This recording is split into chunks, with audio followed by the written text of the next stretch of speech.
हाय नमस्कार, मैं हूं राजकुमार और आप देख रहे हैं कार सीखो यूट्यूब चैनल। मित्रों, आज की जानकारी लेकर आए हैं दो। कौन कौन सी दो जानकारी है, ये दोनों जानकारी आपने विस्तार से देख ली।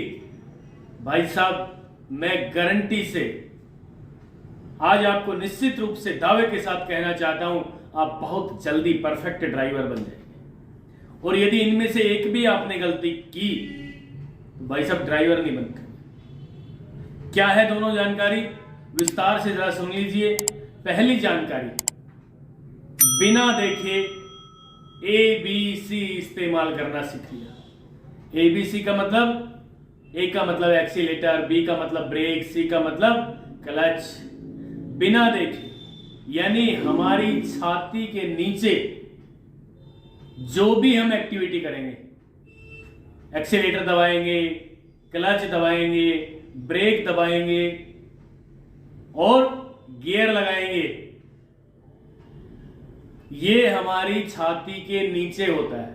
यानी इनको हम अपनी आंखों से नहीं देख सकते। मित्रों, जिस दिन बिना देखे यानी आपने अपनी आंखों से ये देखना बंद कर दिया, आपने बिना देखे ABC इस्तेमाल करना सीख लिया, एक्सीलेटर, ब्रेक और क्लच। एक काम तो ये था, और दूसरा काम है गियर लगाना सीख लिया। अब पता कई भाई बहन क्या करते हैं, जब ड्राइविंग सीखते हैं, चाहे उनको 10 दिन हो जाए सीखते सीखते, चाहे उनको 20 दिन हो जाए, लेकिन कई भाई बहन क्या करते हैं, गाड़ी तो आगे चल रही होती है, हम बोलते हैं भाई सेकंड गियर लगाओ। मान लीजिए 4th गियर में गाड़ी चल रही थी 40 किलोमीटर प्रति घंटा की रफ्तार से, अचानक आगे ब्रेक लगाने पड़े तो हम उसको बोलेंगे भाई सेकंड गियर लगा लो, स्पीड कम हो गई है। यानी 20 किलोमीटर प्रति घंटा की रफ्तार से लेकर 30 तक की स्पीड बन। तो भाई साहब, दोबारा गाड़ी चलाने के लिए सेकंड गियर लगा के चलना पड़ेगा ना। तो पता क्या करते हो, यूं देखते हैं, गियर लीवर की तरफ देखना शुरू कर देते हैं। भाई साहब, यदि आपने गियर लीवर की तरफ देखना शुरू कर दिया तो आपका खतरनाक एक्सीडेंट हो जाएगा। आगे कार चलाते वक्त आपकी गाड़ी कहीं टकरा जाएगी। समझ रहे हैं ना आप मेरी बात को? तो आज के बाद खड़ी गाड़ी में गियर देख कर लगाने की प्रैक्टिस कर लेना, चाहे आधा घंटा कर लेना। खड़ी गाड़ी में ABC की प्रैक्टिस कर लेना, चलने के लिए एक्सीलेटर, रोकने के लिए ब्रेक, चलने के लिए एक्सीलेटर, रोकने के लिए ब्रेक। खड़ी गाड़ी में क्लच 10 बार दबाना सीखना है। मित्रों, क्लच पेडल भी कई लोग तो हाफ ही दबा के कहते हैं क्लच तो दब गया। भाई नहीं दबाया क्लच। क्लच पेडल को पूरा फर्श तक दबाएं, यानी आपका पंजा, जहां क्लच पेडल पे टिका होता है पंजा, वो और आपकी एडी दोनों गाड़ी की फर्श पे टिकनी चाहिए। इस चीज की आप प्रैक्टिस कर लेना। खड़ी गाड़ी में एक्सीलेटर को टच करके देखना, गाड़ी के इंजन को स्टार्ट करके कितना एक्सीलेटर दबाने से कितनी गाड़ी का इंजन कितना घूमता है। खड़ी गाड़ी में ब्रेक लगा के देखना, चलने के लिए एक्सीलेटर, रोकने के लिए ब्रेक। कहने का मतलब, गाड़ी को चलाने से पहले गाड़ी को रोकना जरूर सीख लेना। यदि मित्रों आपने गाड़ी को चलाना तो सीख लिया और गाड़ी को रोकना नहीं सीखा ना, तो भी एक्सीडेंट हो जाएगा। यहां कई भाई बहन और गलत काम कर देते हैं। वो क्या है, जरा ध्यान से सुन लें। उनकी आदत होती है बाइक चलाने की, होती है ना। जब वो बाइक को रोकते हैं तो भाई साहब राइट वाला पैर मोटरसाइकिल में ब्रेक पे होता है ना। राइट वाला पैर मोटरसाइकिल की ड्राइविंग आप करोगे तो ब्रेक पे होता है। जब आप अपनी मोटरसाइकिल को रोकने की कोशिश करते हो तो राइट वाले पैर को वहीं की वहीं दबा देते हो, क्योंकि वो ब्रेक पैडल पे होता है, राइट वाला पैर होता है ना। तो बाइक तो रुक जाती है, लेकिन कार ड्राइविंग सीखने के लिए आपने राइट वाला पैर का पंजा उठा के ब्रेक पे लेके आना पड़ेगा। यदि वो बाइक वाली आदत यहां भी बनी रह गई ना, और सामने कोई आ गया, तो भाई साहब आप एक्सीलेटर को दोबारा दबा दोगे, रेस को दबा दोगे ना। यानी आप गाड़ी को रोकना तो चाह रहे थे, आप ब्रेक लगाना भी चाह रहे थे, लेकिन वो बाइक वाली आदत नहीं छूटी।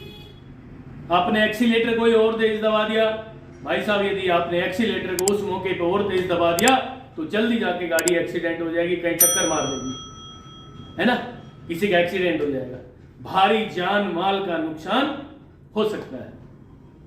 इसलिए आज आपसे निवेदन करने आया था कि जब आप ड्राइविंग सीख रहे होते हैं तो गाड़ी को चलाने से पहले गाड़ी को रोकना सीखना है। राइट वाला पैर ब्रेक पेडल के सामने एडी हो, चलने के लिए ब्रेक पे आए चलने के लिए एक्सीलेटर पे आए, रोकने के लिए ब्रेक, चलने के लिए एक्सीलेटर, रोकने के लिए ब्रेक, यानी ब्रेक पेडल के सामने आपके राइट वाले पैर की एडी होनी चाहिए, जिससे गाड़ी को रोकने में आप बहुत आसान तरीका आपको मिल जाए, आप कंफर्ट हो जाए। तो चलने के लिए एक्सीलेटर, रोकने के लिए ब्रेक, समझ गए होंगे ना। राइट वाला पैर उसकी एडी ब्रेक पेडल के सामने हो, ऐसे मान लीजिए सामने ब्रेक पेडल लगा है तो यहां हो बिल्कुल सीधा, और चलने के लिए एक्सीलेटर यूं घुमा ले, रोकने के लिए ब्रेक, चलने के लिए एक्सीलेटर। मेरे कहने का मतलब है मित्रों कि गाड़ी को चलाने से पहले गाड़ी को रोकना सीख लेना। जब भी आप ड्राइविंग सीखो, आपको लगे कि भाई जरा सी गलती होगी, गाड़ी पता नहीं कहां जा रही है, आपका जजमेंट बिगड़ जाए, तो भाई साहब क्लच दबा के ब्रेक लगाना सीख लेना, उससे गाड़ी रुक जाएगी। यदि आपने क्लच दबा के ब्रेक लगाना सीख लिया तो मित्रों मैं निश्चित रूप से दावे के साथ कहने चाहता हूं कि आप ड्राइविंग के बहुत जल्दी मास्टर बन जाएंगे, और गाड़ी सीखते समय यानी ड्राइविंग सीखते समय आपका एक्सीडेंट नहीं होगा बेवजह। तो आज का मेन काम था बिना देखे एबीसी का इस्तेमाल करना, बिना देखे गियर लगाना सीखना। हम स्टीयरिंग को पकड़ लेते हैं, सामने हमारी नजर होती है ना, और गाड़ी को चलाने के लिए एक्सीलेटर पे पैर होता है, रोकने के लिए ब्रेक पे पैर लेके आना पड़ेगा, क्लच गियर लगाने के लिए इस्तेमाल होती है, अधिकतर होती है ना। तो बस यही वो चीज है जो मैं आपको समझाने आया हूं, चलने के लिए एक्सीलेटर, रोकने के लिए ब्रेक, और वो भी बिना देखे, ठीक है। नजर आपकी सामने होनी चाहिए, और एबीसी का इस्तेमाल आपके पैरों ने बिना देखे कर लिया तो भाई साहब मैं आपको बताना चाहता हूं आप बहुत जल्दी ड्राइविंग के मास्टर बन जाएंगे। ऐसे ही गियर की बात आ गई, कई भाई बहन क्या करते हैं, जो गियर चेंज करते हैं तो एक नजर इधर, हम बोलते हैं भाई सामने देख लो, वो कहते हैं ना जी बस एक सेकंड के लिए तो देखा है। भाई एक सेकंड में खतरनाक एक्सीडेंट हो जाता है।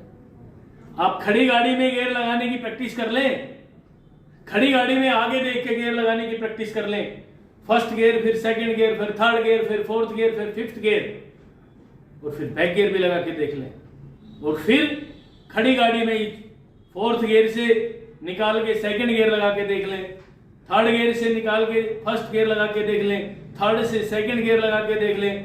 पहले तो ये देख कर करना है, उसके बाद खड़ी गाड़ी में सामने देख के इसकी प्रैक्टिस आपने कर ली तो मैं आपको निश्चित रूप से दावे के साथ कहना चाहता हूं कि आप ड्राइविंग के बहुत जल्दी बिना डरे मास्टर बन जाओगे। मित्रों ये थी आज की जानकारी। यदि आपको ये जानकारी अच्छी लगी हो तो प्लीज अपना प्यार, सहयोग और आशीर्वाद मुझे भी देना, जिस तरह आप पहले देते आए हैं। और हाँ, नेक्स्ट वीडियो भी मैं जल्दी लेकर आ रहा हूं। तब तक के लिए नमस्कार।